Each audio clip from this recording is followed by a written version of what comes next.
Assalamualaikum warahmatullahi wabarakatuh. Perkenalkan, nama saya Senta Marisa Gunawan dari kelas PGMI 3C dengan NIM 2481070067. Di sini saya akan membacakan jawaban UTS dari mata kuliah Kajian IPA MISD.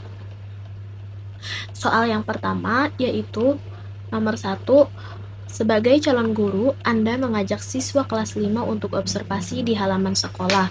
Mereka menemukan semut, rumput, capung, bunga kertas, cacing, dan jamur yang tumbuh di kayu lapuk. Analisislah bagaimana Anda akan memanfaatkan momen ini untuk menjelaskan konsep keanekaragaman hayati, tingkat jenis spesies kepada siswa. Kemudian, urutkan makhluk hidup tersebut dari perkiraan memiliki jumlah spesies paling banyak hingga paling sedikit di dunia dan berikan alasan logis untuk urutan tersebut. Jadi, jawaban saya di nomor 1 yaitu kalau saya mengajak siswa kelas 5 ke halaman sekolah dan mereka menemukan semut, rumput, capung, bunga kertas, cacing, dan jamur, saya bakal jelasin kalau semua itu adalah makhluk hidup yang beda jenis atau spesiesnya.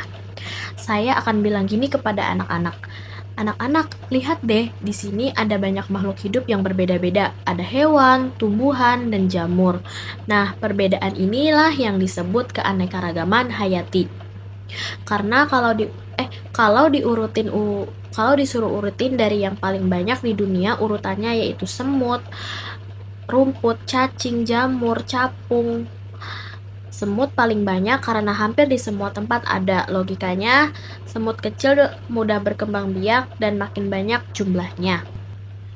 Lanjut ke soal nomor 2 yaitu tanaman lidah mertua Sansevieria memiliki daun yang tebal dan keras, sedangkan tanaman bayam Amaranthus memiliki daun yang lebar dan tipis. Jelaskan hubungan antara perbedaan struktur daun kedua tanaman tersebut dengan fungsi dan adaptasinya terhadap lingkungan tempat hidupnya. Manakah dari kedua tanaman tersebut yang lebih efisien dalam menyimpan air? Berikan alasannya berdasarkan strukturnya. Jadi jawaban saya yang nomor 2 yaitu tanaman lidah mertua daunnya tebal dan keras, sedangkan bayam daunnya tipis dan lebar. Lidah mertua cocok untuk tempat panas dan kering karena daunnya bisa menyimpan air. Sedangkan bayam cocok di tempat lembab karena gampang menyerap air dari tanah. Jadi lidah mertua lebih efisien menyimpan air, sedangkan bayam lebih cepat menyerap air. Struktur daunnya beda karena adaptasi lingkungannya juga beda. Selanjutnya ke soal nomor 3 yaitu perhatikan bentuk kaki burung elang, mencengkram, itik berselaput, dan burung pelatuk memanjang dan runcing. Jelaskan bagaimana struktur kaki masing-masing burung tersebut sangat terkait dengan fungsinya dan jenis lingkungan tempat mereka mencari makanan. Jika seekor elang memiliki kaki berselaput seperti itik, analisislah kendala apa yang akan dialaminya dalam bertahan hidup. Jadi jawaban nomor 3 yaitu setiap burung memiliki bentuk kaki yang sesuai dengan fungsinya dan lingkungan hidupnya. Elang memiliki kaki kuat dan bercakar tajam untuk mencengkram serta menangkap mangsa di darat. Itik berkaki berselaput agar mudah berenang dan mencari makanan di air. Pelatuk berkaki kuat dan runcing untuk menempel di batang pohon saat mencari serangga. Jika elang memiliki kaki berselaput seperti itik, ia akan kesulitan mencengkeram mangsa, bertengger di pohon, dan berburu sehingga sulit bertahan hidup di habitatnya. Selanjutnya ke soal nomor 4, sebuah danau sebelumnya jernih dan dipenuhi ikan, mulai mengalami blooming alga, ledakan populasi alga, sehingga air menjadi hijau dan keruh, dan banyak ikan yang mati. Analisislah peristiwa ini dengan menggunakan konsep rantai makanan dan daur materi. Faktor apa yang paling mungkin menyebabkan blooming alga tersebut? Jelaskan proses yang menyebabkan kematian ikan secara berantai. Jadi jawaban saya di nomor 4 yaitu kalau air di danau jadi hijau dan banyak ikan mati, kemungkinan besar karena blooming alga. Itu bisa terjadi karena terlalu banyak pupuk dari sawah atau limbah rumah tangga yang masuk ke danau.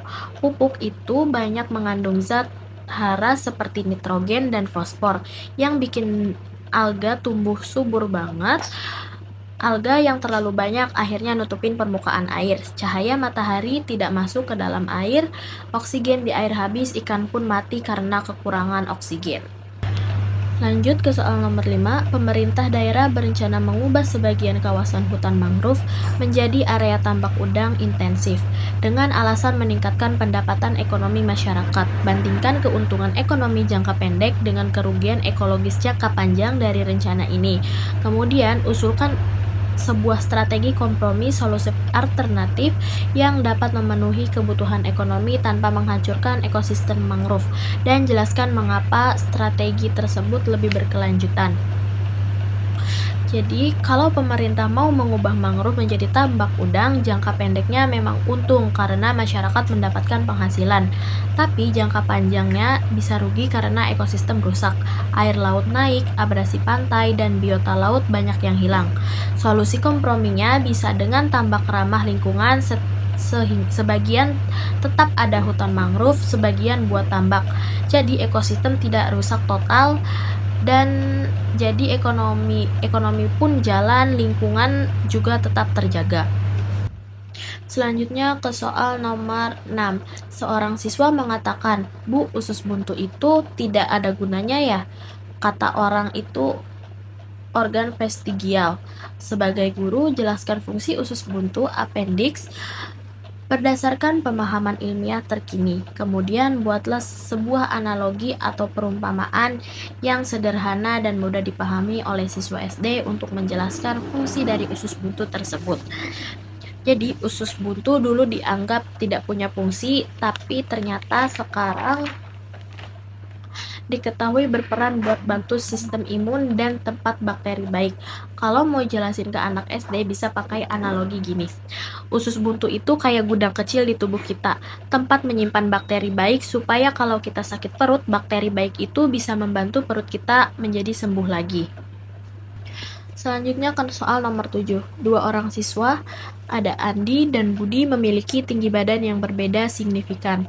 Andi lebih pendek dari Budi. Jika mereka meniup lilin dari jarak yang sama dengan kekuatan tiupan yang sama, prediksikan siapa yang kemungkinan besar akan lebih sulit mematikan lilin tersebut. Jelaskan prediksi Anda dengan menghubungkannya pada konsep kapasitas vital paru-paru dan faktor yang mempengaruhinya. Jawaban dari soal nomor 7 yaitu kapasitas vital atau VC, jumlah maksimum udara yang bisa dikeluarkan setelah tarik nafas maksimum. Paru-paru lebih besar pada orang tinggi, jadi orang lebih pendek cenderung punya VC lebih kecil. Faktor lain yang bisa mempengaruhi membuat prediksi berubah kekuatan otot napas, diafragma, otot perut, kebugaran, riwayat merokok, atau penyakit paru. Intinya, tinggi badan memberi keuntungan mekanis, paru lebih besar, sehingga dengan kondisi lain setara, Budi lebih berpeluang berhasil memadamkan lilin.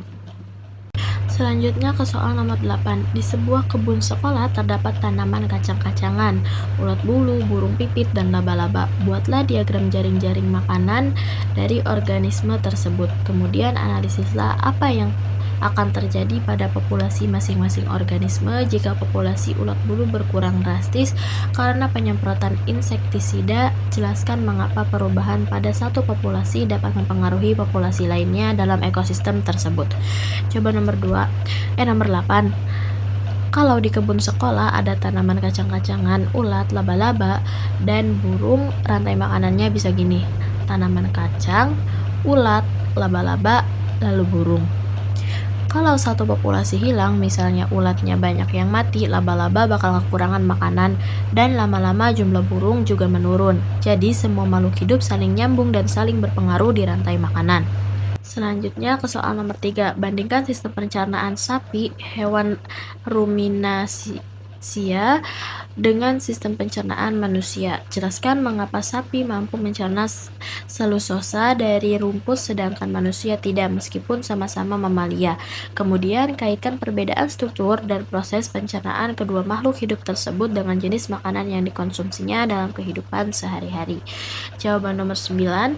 Sapi bisa makan rumput dan mencerna selulosa karena di perutnya ada bakteri khusus yang bantu menguraikan serat tumbuhan, sementara manusia tidak punya bakteri itu, jadi tidak bisa mencerna selulosa. Kalau mau dikaitkan sapi makanannya tumbuh-tumbuhan berserat, manusia makanannya lebih bervariasi. Jadi sistem pencernaan sapi lebih kompleks. Ada 4 bagian perut buat mengolah makanan berserat. Selanjutnya ke soal nomor 10. Sebagai calon guru PGMI, Anda ingin mengajarkan konsep konservasi air kepada siswa kelas 3 SD, rancanglah sebuah kegiatan pembelajaran sederhana yang melibatkan observasi langsung dan dapat dilakukan di sekitar sekolah. Kegiatan tersebut harus mampu menanamkan kesadaran tentang pentingnya konservasi air dalam kehidupan sehari-hari. Jelaskan tahapan kegiatan dan nilai-nilai konservasi apa yang ingin Anda tanamkan melalui kegiatan tersebut. Kalau saya ngajarin anak SD kelas 3 tentang konservasi air, saya bakal ajak mereka observasi di sekitar sekolah. Misalnya, lihat keran bocor, genangan air, atau tanaman yang kekurangan air. Kegiatannya bisa berupa gerakan hemat air. Yang pertama, mengecek dan menutup keran bocor. Yang kedua, menyiram tanaman pakai air bekas cucian beras. Yang ketiga, membuat poster ajakan hemat air. Nilai yang bisa ditanamkan, pentingnya air buat kehidupan, gak boros air, dan tanggung jawab menjaga lingkungan. Sekian dari saya. Wassalamualaikum warahmatullahi wabarakatuh.